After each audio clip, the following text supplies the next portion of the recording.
Alright. So hello everyone, how are you all? Good evening, नमस्ते, सत श्री अकाल, आदाब। आई होप आप सभी लोग बहुत बहुत ज्यादा अच्छे होंगे।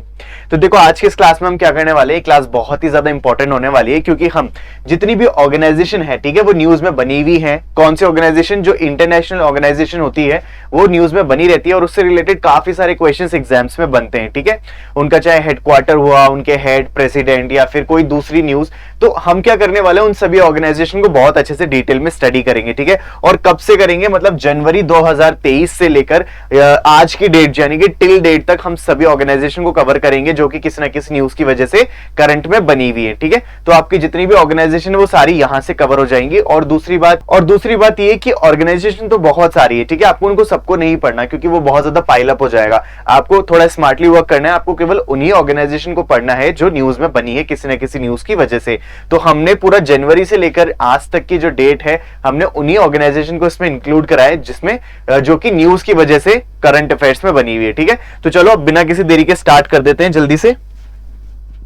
तो देखो हमारी सबसे पहली न्यूज है international year of millets. India has shared the vision to make International Year of Millets 2023 a people's movement alongside positioning India as the global hub for millets, ठीक है। तो देखो पूरी न्यूज क्या है, बहुत शॉर्ट में समझ लेते हैं कि जो इंडिया है वो ये चाहता था कि वो 2023 तक क्या बनना चाहता था, ग्लोबल हब बनना चाहता था मिलेट्स का। मिलेट्स क्या होता है? जैसे व्हीट होता है, फ्लोर होता है, उसी तरीके से मिलेट्स भी होता है।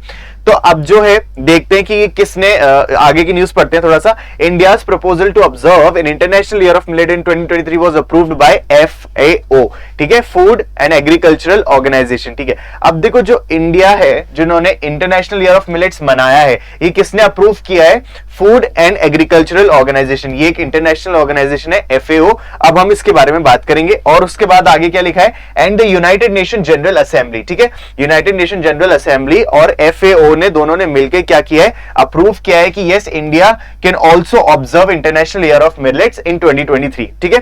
तो अब दो ऑर्गेनाइजेशन हमारे सामने आ गई है, एक तो है FAO और दूसरी है UNGA, ठीक है। तो इन दोनों को अब थोड़े से हम डिटेल में पढ़ते हैं, इनके हेडक्वार्टर और जानते हैं बाकी दूसरी डिटेल। चलो, FAO यानी फूड एंड एग्रीकल्चरल ऑर्गेनाइजेशन की, ठीक है। तो इसके हेडक्वार्टर की बात करें तो वो हो जाएगा रोम, इटली, ठीक है।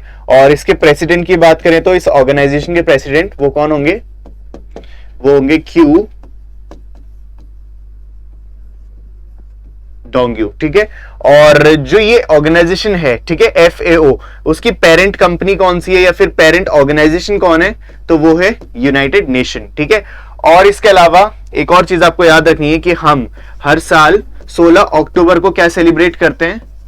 वर्ल्ड फूड डे, ठीक है। क्यों सेलिब्रेट करते हैं? अच्छा, यहां से रिलेटेड क्या है इसका? क्योंकि देखो जो FAO होती है, फूड एंड एग्रीकल्चरल ऑर्गेनाइजेशन, वो इंटरनेशनल ऑर्गेनाइजेशन है जो ये इंश्योर करती है कि इंटरनेशनल लेवल पे हंगर इश्यूज को डिफीट किया जा सके, ठीक है। हंगर इश्यूज जितने भी हैं उसको जितना ज्यादा कम हो सके उतना ज्यादा कम किया जाए। ये ऑर्गेनाइजेशन इस चीज से रिलेटेड काम करती है, ठीक है। तो इसीलिए हमने यहाँ पे बात करी कि 16 अक्टूबर को हम हर साल क्या सेलिब्रेट करते हैं? वर्ल्ड फूड डे, ठीक है।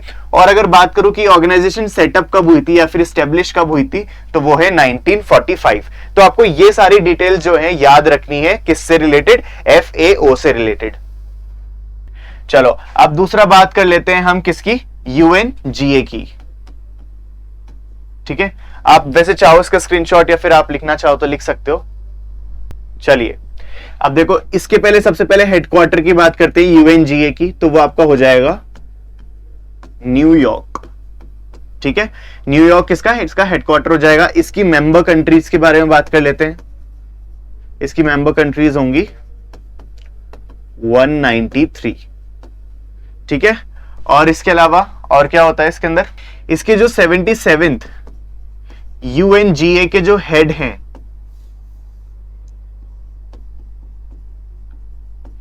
वो कौन है? वो हो जाएंगे आपके सबा कौरसी, ठीक है। तो आपको इस दोनों ऑर्गेनाइजेशन रिलेटेड बस इतने ही फैक्ट याद रखने। आपको कहीं ना कहीं क्वेश्चन अगर देखने को मिलेगा तो वो इसी इंफॉर्मेशन से कहीं ना कहीं पूछा जाता है, ठीक है। चलो नेक्स्ट पे चलते हैं। नेक्स्ट न्यूज है ग्लोबल रिस्क रिपोर्ट 2023। अब देखो ये न्यूज में क्यों है, तो जो वर्ल्ड इकोनॉमिक फोरम ने है ना एक अभी रिपोर्ट रिलीज करी है जिसका नाम है 18th edition of global risk report, ठीक है। उसमें क्या बताया है कि नेचुरल डिजास्टर या एक्सट्रीम वेदर कंडीशन से हम कैसे प्रिपेयर्ड रहेंगे आने वाले 2 साल के अंदर। उस रिपोर्ट के अंदर वो सारी चीजें बताई गई, ठीक है। तो किसने बताया? ये वर्ल्ड इकोनॉमिक फोरम ने। अच्छा, इसके नीचे एक और न्यूज दे रखी है, Davos summit 2023 world economic forum, ठीक है।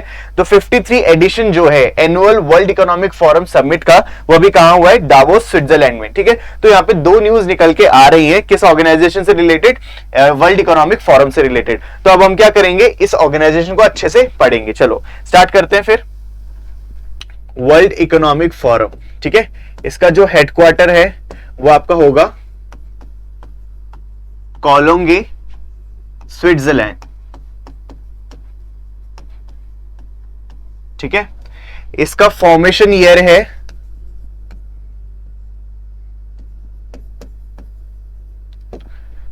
1971, ठीक है। बात करें इसके हेड की तो वो हो जाएंगे क्लॉस स्वाब, ठीक है। क्लॉस स्वाब इसके क्या हो जाएंगे? हेड हो जाएंगे। तो आपको वर्ल्ड इकोनॉमिक फोरम से इतने 3 फैक्ट याद रखने हैं। क्या क्या? इसका हेडक्वार्टर, इसका फॉर्मेशन ईयर और इसके हेड, ठीक है। आपको ये चीजें याद रखनी है। चलो नेक्स्ट पे चलते हैं। मीजल्स एंड रुबेला, ठीक है। India had set a target to eliminate measles and rubella by 2023 having missed the early deadline of 2020। Okay, तो देखो यहाँ पे क्या है कि 2 डिजीज के नाम दे रखे, मीजल्स और रुबेला, ठीक है। ये 2 डिजीज है। तो जो ये डिसाइड किया गया था कि ये दोनों डिजीज जो है हम 2020 तक बिल्कुल खत्म कर देंगे या फिर इस पे बिल्कुल काबू पा लेंगे, ये इसकी डेडलाइन होगी, मतलब इन 2 डिजीज की इंडिया में। लेकिन ऐसा नहीं हो पाया। क्यों नहीं हो पाया 2020 तक? ऐसा नहीं हो पाया क्योंकि 2020 में आ गया था हमारा लॉकडाउन, यानी कोरोना वायरस पेंडेमिक। तो पेंडेमिक के आने की वजह से ये टारगेट अचीव नहीं हो पाया। तो अब देखो आगे क्या होता है। The measle virus is one of the world's most contagious human virus that kills more than 1 lakh children every year. तो जो मीजल्स वायरस है इसी की वजह से बहुत ज्यादा कॉन्टेजियस होता है, यानी ह्यूमन से ये फैलता है और करीब करीब हर साल 1 लाख से भी ज्यादा बच्चे इसमें मरते हैं, ठीक है। अब जो दूसरी है रुबेला, वो कैसी है? रुबेला की वजह से बहुत सारे बर्थ डिफेक्ट्स आते हैं जो न्यूबॉर्न्स होते हैं उनके अंदर। तो दोनों ही ये जो डिजीज है इनसे इंडिया क्या चाहता था? इनकी डेडलाइन सेट करना चाहता था 2020 तक, ठीक है। तो अब ये जो पूरी रिपोर्ट है, ये जो आप ये जो देख रहे हो, ये किसने बोला है? वर्ल्ड हेल्थ ऑर्गेनाइजेशन ने, ठीक है। तो अब वर्ल्ड हेल्थ ऑर्गेनाइजेशन यहाँ पे इंक्लूडेड है। तो हम क्या करेंगे? अब उससे रिलेटेड थोड़े से फैक्ट्स जान लेते हैं वर्ल्ड हेल्थ ऑर्गेनाइजेशन से, ठीक है। तो बात करें WHO की तो इसके फॉर्मेशन ईयर है 1948, ठीक है। इसके हेडक्वार्टर की बात करें तो वो हो जाएगा आपका जेनेवा, स्विट्जरलैंड में। चलिए, और इसके बात करें हेड की तो वो हो जाएंगे टेड्रोस एडेनोम, ठीक है। टेड्रोस एडेनोम कौन हो जाएंगे? इनके हेड हो जाएंगे। और इसके अलावा और क्या हो सकता है? वैसे आपको इतने फैक्ट्स याद रखने हैं, लेकिन अगर मैं बात करूं कि क्या जो इंडिया है वो WHO का पार्ट है, तो यस आंसर है यस। इंडिया जो है वो WHO का मेंबर कंट्री में आता है, ठीक है। चलो नेक्स्ट चलते हैं न्यूज पे। UNSC रिफॉर्म, देखो क्या है पूरी news. Recently United Nation General assembly के जो प्रेसिडेंट है उन्होंने ये कहा है कि United nation security council UNSC है जो पैरालाइज्ड हो चुका है, डिसफंक्शनल हो चुका है। क्यों? क्योंकि जो है उसने कोई भी अपने जो है टिप्पणी नहीं दी है रशिया यूक्रेन वॉर से रिलेटेड। तो देखो क्या है पूरी न्यूज कि जो प्रेसिडेंट है UNSC के, उन्होंने कहा है कि ये जो पूरी ऑर्गेनाइजेशन है, कौन सी?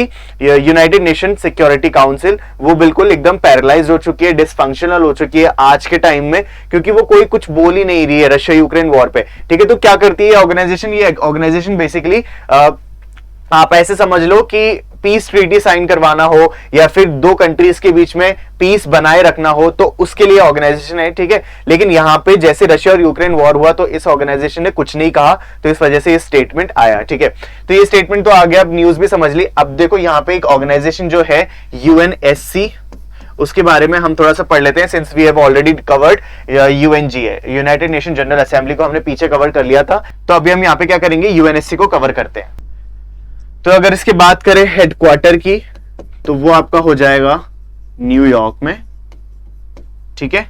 और इसके फॉर्मेशन ईयर की बात करें तो वो हो जाएगा आपका 1945, और इसकी भी जो पेरेंट ऑर्गेनाइजेशन है, ठीक है, वो कौन है? United nation.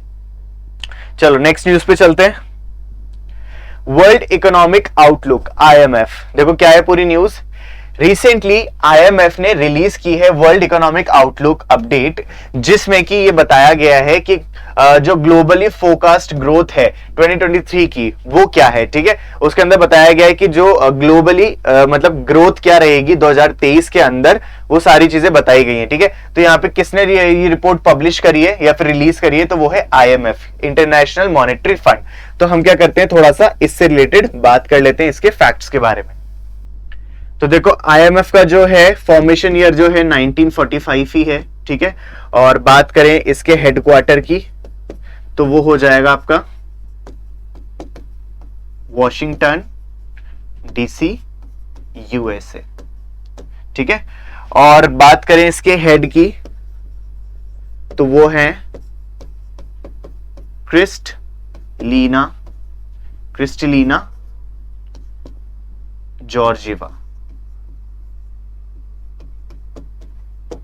ठीक है। क्रिस्टलीना जॉर्जिवा जो है इसकी प्रेजेंट हेड है।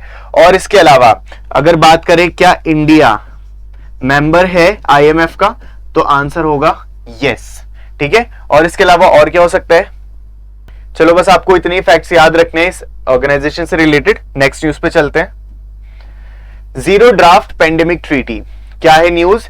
वर्ल्ड हेल्थ ऑर्गेनाइजेशन ने पब्लिश की है जीरो ड्राफ्ट पेंडेमिक ट्रीटी, जिसका एम है कि ग्लोबल और नेशनल लेवल पे पेंडेमिक प्रिपेयर्डनेस की जा सके, ठीक है। तो कौन सी ऑर्गेनाइजेशन ने ये न्यूज रिलीज करी है? तो वो है WHO, ठीक है। WHO से अभी रिलेटेड हमने पढ़ लिया था, जेनेवा स्विट्जरलैंड में इसका हेडक्वार्टर है, टेड्रोस अडोनम इसके हेड हैं, ठीक है। ये सारी चीजें हमने अभी देख ली थी। तो हम क्या करते हैं, नेक्स्ट न्यूज पे मूव ऑन करते हैं। चलो, third ASEAN digital ministers meet, okay. जो तीसरी आसियान डिजिटल मिनिस्टर मीट है वो अभी हुई है, ठीक है। और उस जो मीट है उसका जो थीम रहा वो क्या था? Synergy towards a sustainable digital future. तो अब हम क्या करते हैं, एक बार आसियान से रिलेटेड कुछ फैक्ट्स देख लेते हैं, ठीक है। तो देखो ये जो है वो इसकी पूरी फुल फॉर्म है association of south east Asian nation, ठीक है। और इसके हेडक्वार्टर की अगर मैं बात करूं तो वो है Jakarta, Indonesia.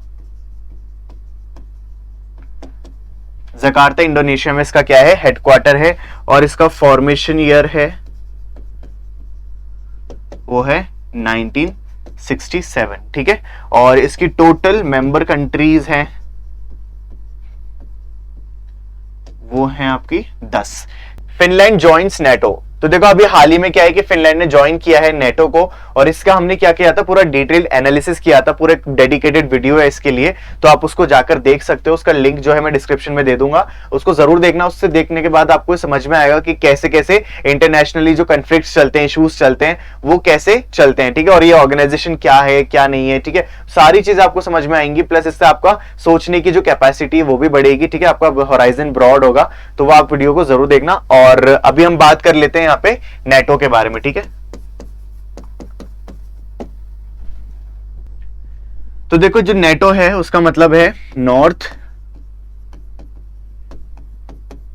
Atlantic treaty organisation, ठीक है। इसका जो हेडक्वार्टर है वो है ब्रुसेल्स, बेल्जियम में, ठीक है। और अभी जो इसकी फिनलैंड ने जब ज्वाइन किया है इसको, तो उसके बाद ये कितनी टोटल मेंबर कंट्रीज बन गई? तो वो है 31, ठीक है। 31 जो है कंट्रीज बन चुकी है after Finland has joined NATO. और जो है मतलब इस हिसाब से क्या हुआ कि फिनलैंड जो है लेटेस्ट कंट्री है जो नेटो की मेंबर बनी है। और इसके अलावा अगर हम बात करें इसके चीफ के बारे में, चीफ कह लो या हेड कह लो, ठीक है, तो वो होंगे जेंस स्टोलन स्टोलनबर्ग। ठीक है, जेंस स्टोलनबर्ग कौन होंगे? इसके चीफ या हेड होंगे। ठीक है, तो आपको इतनी चीजें याद रखनी, किससे रिलेटेड? नाटो से related, North Atlantic Treaty Organisation, जिसका हेडक्वार्टर है ब्रुसेल्स बेल्जियम में, जिसके टोटल मेंबर हैं 31, और जो चीफ और हेड हैं, चीफ या फिर हेड जो है वो कौन है? Gents Stoltenberg. चलो नेक्स्ट न्यूज पे चलते हैं। Falling long term growth prospect. ठीक है, क्या है पूरी न्यूज? तो वर्ल्ड बैंक ने कहा है एक रिपोर्ट में, falling long term growth prospect, जिसके अंदर उसने क्या बताया? ट्रेंड बताया, एक्सपेक्टेशन बताया, पॉलिसीज बताइए कि जो 2020 और 2030 का जो पूरा डेकेड है ना, वो हमारे लिए लॉस्ट डेकेड है। ठीक है, क्यों लॉस्ट डेकेड है? क्योंकि बहुत सारे ऐसी चीजें हैं जो अचीव नहीं कर पाए, मे बी शायद पूरी इस तरीके से। The report uses a comprehensive database, multiple measures of potential growth. It examines trends in potential growth and it's driver, global and regional prospect for potential growth. ठीक है, तो चलो इस पूरी न्यूज के ऊपर इसमें यही कहा गया है कि वर्ल्ड बैंक ने एक रिपोर्ट पब्लिश करी है और ये बोला है कि जो पूरा डेकेड है 2020 से 30 तक का, ये हमने बहुत ज्यादा इफेक्टिवली यूज नहीं किया है, और उसके अंदर पूरे उसने ट्रेंड्स बताए, एक्सपेक्टेशंस बताई और पॉलिसीज बताई, सब चीजें बताई हैं। ठीक है, तो अभी हम क्या करते हैं? वर्ल्ड बैंक से रिलेटेड थोड़े से फैक्ट्स जानते हैं। तो देखो, सबसे पहले बात कर लेते हैं हम इसके हेडक्वार्टर की, तो वो है वॉशिंगटन डीसी, यूएसए। ठीक है, और एक और चीज, अभी ना इसके नए प्रेसिडेंट बने हैं, प्रेसिडेंट बने हैं 14th नंबर के, और उसका नाम है अजय बंगा। ठीक है, वर्ल्ड बैंक के नए प्रेसिडेंट बने हैं जो कि 14th नंबर के हैं, और उनका नाम है अजय बंगा, और ये इंडियन ओरिजिन के हैं। ठीक है, इन्होंने सक्सीड किसको किया है? डेविड मालपास को, जो कि 13th कौन थे? प्रेसिडेंट थे वर्ल्ड बैंक के। तो ये जो इंफॉर्मेशन है ये बहुत ज्यादा जरूरी है, याद रखना, क्योंकि अभी 2023 में इनको अपॉइंट किया गया है, अजय बंगा को। ठीक है, चलो नेक्स्ट न्यूज पे चलते हैं। Interpol's notice, Interpol the global police body. ठीक है, तो देखो, इंटरपोल एक ऑर्गेनाइजेशन है जिसको ग्लोबल पुलिस बॉडी कहा जाता है। उसने क्या करा है? रेड नोटिस हटा दिया है, किसके अगेंस्ट में? मेहुल चोकसी के अगेंस्ट में। कौन था ये मेहुल चोकसी? तो बेसिकली पंजाब नेशनल बैंक से करीब $2 बिलियन का फ्रॉड केस में इन्वॉल्व था ये मेहुल चोकसी, और ये फ्यूगिटिव था। मतलब फ्यूगिटिव यानी कोई एक देश को छोड़ के जब दूसरे देश में भाग जाता है तो उसको कहते हैं फ्यूगिटिव। ठीक है, तो इंडिया इसको चाहती थी, तो अभी इसने क्या करा है? रेड नोटिस हटा दिया है। ठीक है, तो ये पूरी न्यूज है, और ये किसने, कौन से ऑर्गेनाइजेशन से आ रही है? ये इंटरपोल। ठीक है, तो हमारे लिए इंटरपोल को पढ़ना थोड़ा सा जरूरी बन जाता है। तो देखो, क्या है Interpol? International criminal police organisation. Interpol कब सेटअप हुआ था? 1923 में। ठीक है, और इसका जो हेडक्वार्टर है वो कहां पे है? Leone, France. एक मिनट,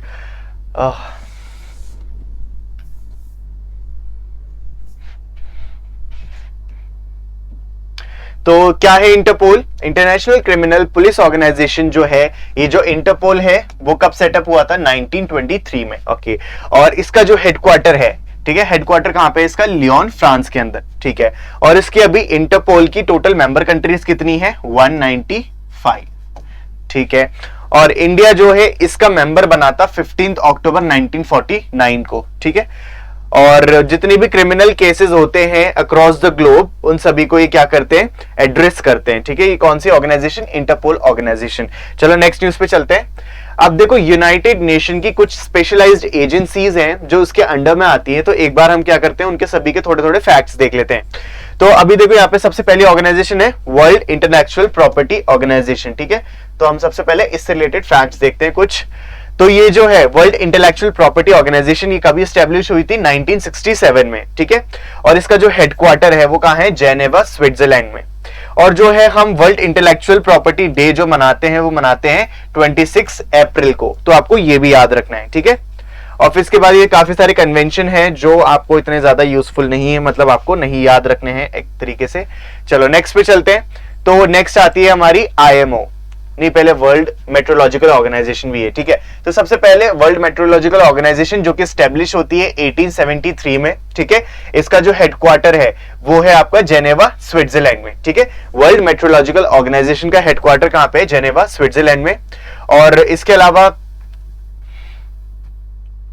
इसके बाद है वर्ल्ड मेट्रोलॉजिकल ऑर्गेनाइजेशन। ठीक है, तो ये कब स्टैब्लिश होती है? 1873 में। ठीक है, और इसका जो हेडक्वार्टर है वो कहां पे, जेनेवा स्विट्जरलैंड में। चलो नेक्स्ट पे चलते हैं, इंटरनेशनल मेट्रोलॉजिकल ऑर्गेनाइजेशन। ठीक है, इंटरनेशनल मेट्रोलॉजिकल ऑर्गेनाइजेशन जो है इसका हेडक्वार्टर कहां पे, लंदन यूके में। ठीक है, और इसके फंक्शंस क्या है, ये सेफ्टी और जो सिक्योरिटी होती है इंटरनेशनल शिपिंग की उसको इंप्रूव करता है। ठीक है, जो भी पॉल्यूशन होता है शिप्स की वजह से उसको रोकता है। ठीक है, तो ये सारी कौन ऑर्गेनाइजेशन करती है, इंटरनेशनल मेट्रोलॉजिकल ऑर्गेनाइजेशन।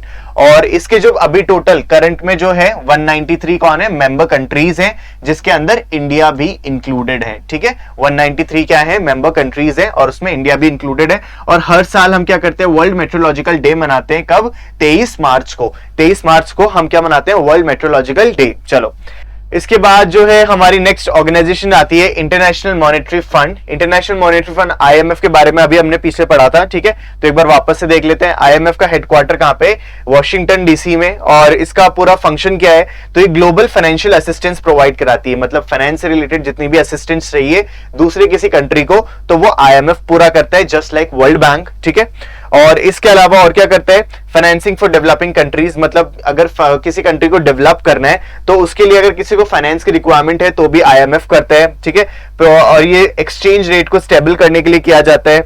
और इसके अलावा जो इसकी मेंबर कंट्रीज हैं वो है 190। ठीक है, 190 जो है इसकी मेंबर कंट्रीज है आज की डेट में, और जो है इंडिया भी जो है इसका पार्ट है। चलो आगे बढ़ते हैं। इसके बाद आता है वर्ल्ड बैंक ग्रुप। ठीक है, वर्ल्ड बैंक ग्रुप को देख लेते हैं कि जो वर्ल्ड बैंक ग्रुप है वो कब, इसका जो हेडक्वार्टर वो कहां पे, वॉशिंगटन डीसी यूएसए में। ठीक है, इसके 5 बड़े इंस्टीट्यूट है जो वर्ल्ड बैंक के ग्रुप के अंदर आते हैं। ठीक है, वो कौन कौन से हैं, एक तो हो गया आईबीआरडी। ठीक है,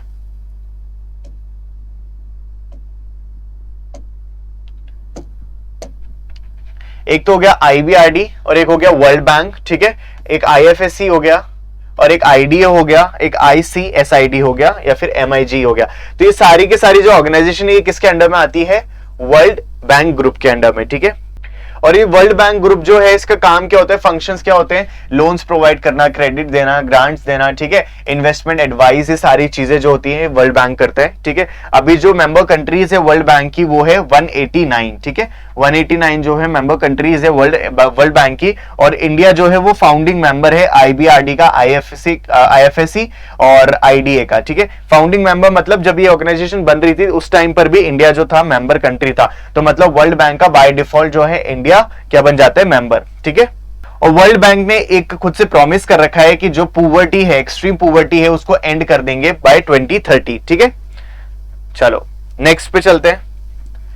इसके बाद आती है यूनेस्को। यूनेस्को ऑर्गेनाइजेशन को भी पढ़ लेते हैं क्योंकि ये भी न्यूज में बनी हुई थी। तो देखो यूनेस्को जो है 1945 में स्टैब्लिश होती है। ठीक है, और इसका जो हेडक्वार्टर है वो कहां पर है, पेरिस फ्रांस के अंदर। एजुकेशनल डेवलपमेंट में बहुत ज्यादा स्पेशलाइजेशन है इसकी। ठीक है, ये क्या करती है, हेरिटेज जो साइट्स होती हैं उसको मतलब प्रोटेक्ट करती है, फोस्टर करती है, सो दैट आने वाली जनरेशन भी उसको इजीली एंजॉय कर पाए, उसको एक्सेस कर पाए। ठीक है, और जो इसके मेंबर कंट्रीज है वो है 193 और इसमें इंडिया भी इंक्लूडेड है। ठीक है, और यूएसए जो है वो यूनेस्को का मेंबर नहीं है। ठीक है, ये आपको याद रखना है, जब आपसे क्वेश्चन पूछा जाए कि which country is not the member of UNESCO, तो आप वहां पे ये देख लेना कि यूएसए तो नहीं दे रखा। ठीक है, तो यूएसए उसका आंसर हो जाएगा। और इंडिया की जो है आज की डेट में वर्ल्ड हेरिटेज साइट्स वो 40 है जो यूनेस्को की लिस्ट में अभी है। ठीक है, तो world heritage convention and world heritage site list में जो इंडिया में जो है वो 40 है। ठीक है, और इसके अलावा काफी सारी रिपोर्ट्स जो है यूनेस्को पब्लिश करता है, जैसे कि UNESCO science report, global education monitoring report, UNESCO state of education report. ठीक है, इस तरीके से। चलो आगे बढ़ते हैं, इतना आपको याद रखना है यूनेस्को से। ठीक है, नेक्स्ट न्यूज है ICC issues arrest warrant for Vladimir Putin. ठीक है, तो आईसीसी जो है इंटरनेशनल क्रिमिनल कोर्ट, उसने एक अरेस्ट वारंट जारी किया है किसके अगेंस्ट, प्रेसिडेंट पुतिन के अगेंस्ट। ठीक है, तो पहली बार ऐसा हो रहा है कि आईसीसी ने कोई ऐसा अरेस्ट वारंट इश्यू करा है 5 परमानेंट मेंबर्स के, किसके, यूनाइटेड नेशन सिक्योरिटी काउंसिल के किसी 5 परमानेंट मेंबर्स में से किसी एक पर क्या किया है, अरेस्ट वारंट जारी किया है। तो ये पहली बार हो रहा है। तो चलो ठीक है, अभी हम क्या करते हैं, सिंपली आईसीसी के बारे में थोड़ा सा पढ़ लेते हैं। तो देखो बात करें इसके हेडक्वार्टर की, तो वो हो जाएगा हैग,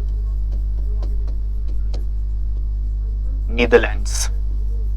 ठीक है, और जो आईसीसी के अंदर टोटल मेंबर कंट्रीज हैं, इंटरनेशनल क्रिमिनल कोर्ट के जो मेंबर कंट्रीज हैं वो है 123। ठीक है, चलो नेक्स्ट क्वेश्चन पे चलते हैं। बिम्स्टेक, ठीक है, तो बिम्स्टेक ऑर्गेनाइजेशन जो है ये भी न्यूज में बनी हुई थी किसी एक पर्टिकुलर न्यूज की वजह से, तो एक बार इसको भी स्टडी कर लेते हैं। तो बिम्स्टेक यानी bay of Bengal initiative for multi sectoral technical economic cooperation. ठीक है, यहां तक तो सही है। अब इसके अंदर जो मेंबर कंट्रीज है वो कौन कौन सी है, तो देखो 7 मेंबर कंट्रीज आपको देखने को मिल जाएंगी। ठीक है, तो टोटल मेंबर कंट्रीज हो गई 7 बिम्स्टेक के अंदर, और इसका जो फॉर्मेशन हुआ था वो 1997 में हुआ था। और बात करें इसके हेडक्वार्टर की तो वो है ढाका, बांग्लादेश में। ठीक है, अब देखो इसकी जो मेंबर कंट्रीज है ना वो एक बार उनको देख लेते हैं। तो देखो ये है हमारा प्यारा भारत, और इसकी जो बॉर्डर पे जैसे आपको देखने को मिल रहा होगा बांग्लादेश, ठीक है, म्यांमार हो गया, ठीक है, इसके अलावा श्रीलंका हो गया, थाईलैंड हो गया। ठीक है, ये सारे जो एरियाज है ना ये सारे के सारे क्या है इसके मतलब बिम्स्टेक के मेंबर कंट्रीज है। ठीक है, और सही कहीं ना कहीं जितने भी मेंबर कंट्रीज है ये कुछ ना कुछ स्ट्रेटेजिकली इंपॉर्टेंस रखते हैं इंडिया के साथ। चलो नेक्स्ट क्वेश्चन पे चलते हैं। CGI urges SCO के member states to strive for judicial cooperation. तो देखो यहाँ पे क्या है कि जो चीफ जस्टिस ऑफ इंडिया है ना, ठीक है, उन्होंने क्या किया है 18th मीटिंग को एड्रेस किया है, जो किसकी थी, चीफ जस्टिस की थी सुप्रीम कोर्ट के, और सभी chief justice of supreme court कहाँ के, जो भी SCO की मेंबर कंट्रीज है उन सभी की। ठीक है, तो यहाँ पे हमें क्या कौन सी ऑर्गेनाइजेशन मिल गई, SCO। तो SCO के बारे में हम क्या करेंगे, थोड़ा सा स्टडी करेंगे। तो देखो ये होता है संघाई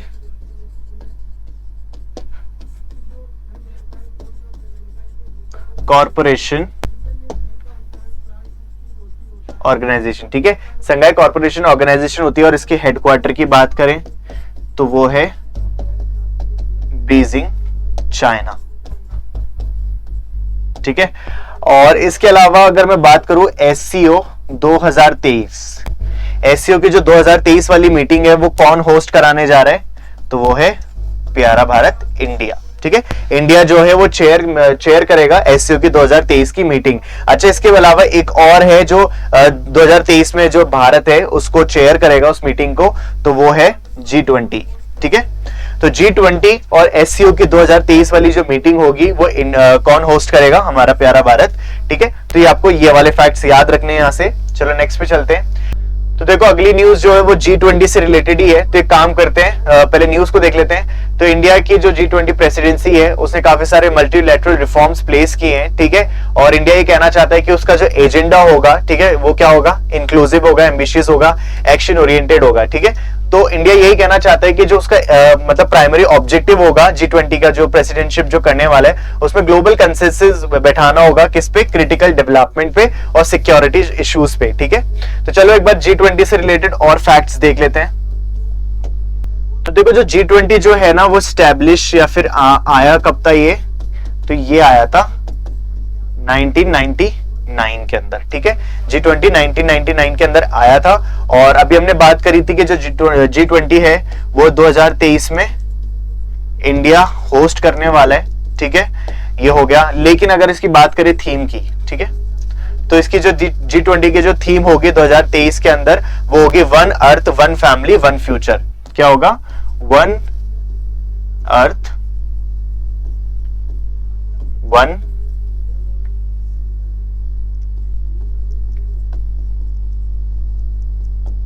फैमिली एंड वन फ्यूचर।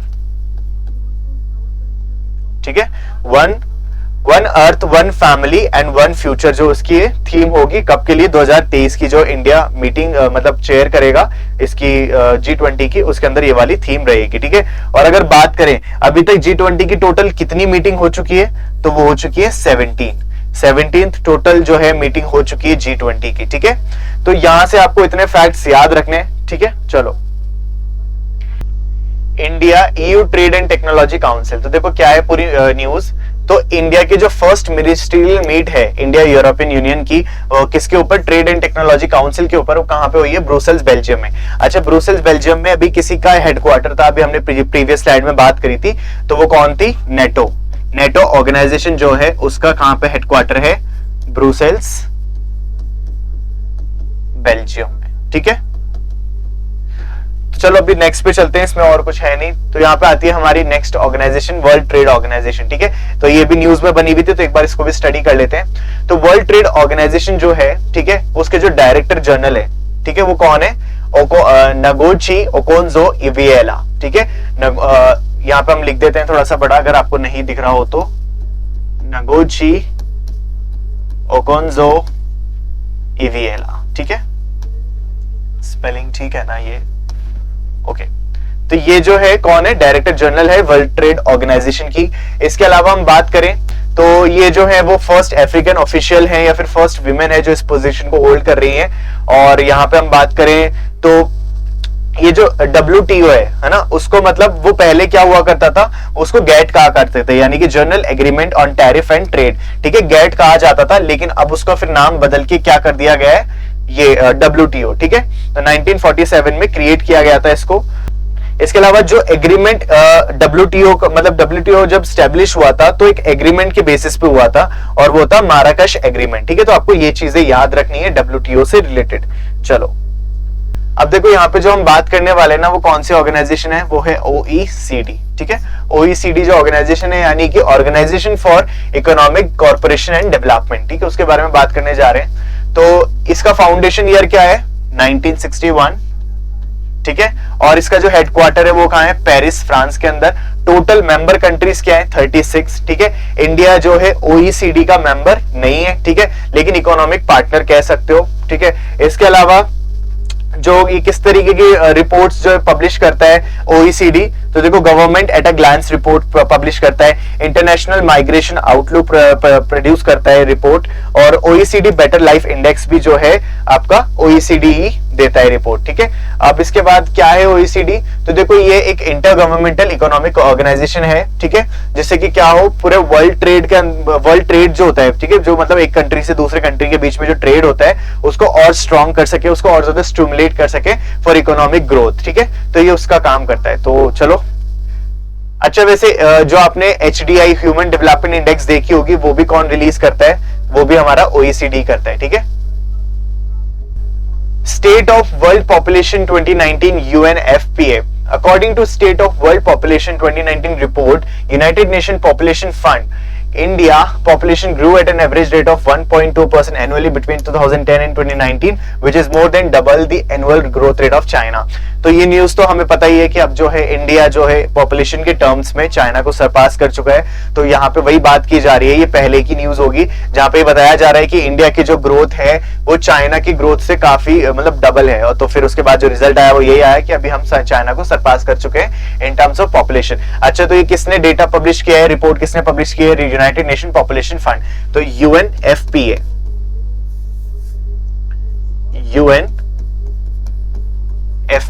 तो एक बार इससे रिलेटेड भी बात कर लेते हैं। What is group of 7 countries? अच्छा, G7 के यहाँ पे बारे में बात की जा रही है। क्या होता है G7? तो देखो इंटर गवर्नमेंटल ऑर्गेनाइजेशन है जो कि 1975 में बना था, ठीक है। हर साल मीट होती है G7 की। क्यों होती है? सो दैट कॉमन इंटरेस्ट पे बात की जा सके related to global economic governance, international security और एनर्जी पॉलिसी जैसी चीजों पे बात की जा सके। सिंस ये ग्रुप ऑफ 7 कंट्रीज है, तो कौन कौन सी 7 कंट्रीज है? UK, Canada, France, Germany, Italy, Japan and US। ये सारी कंट्री मिलकर क्या बनाती है? G7, ठीक है। तो जितनी भी G7 कंट्रीज है और इंडिया है वो किसका पार्ट है? G20 का। अब एक बार बात कर लेते हैं कि क्या शॉर्ट ट्रिक है जिससे कि हम याद कर सकते हैं G7 कंट्रीज को। तो वो है ट्रिक जूस विद GF, ठीक है।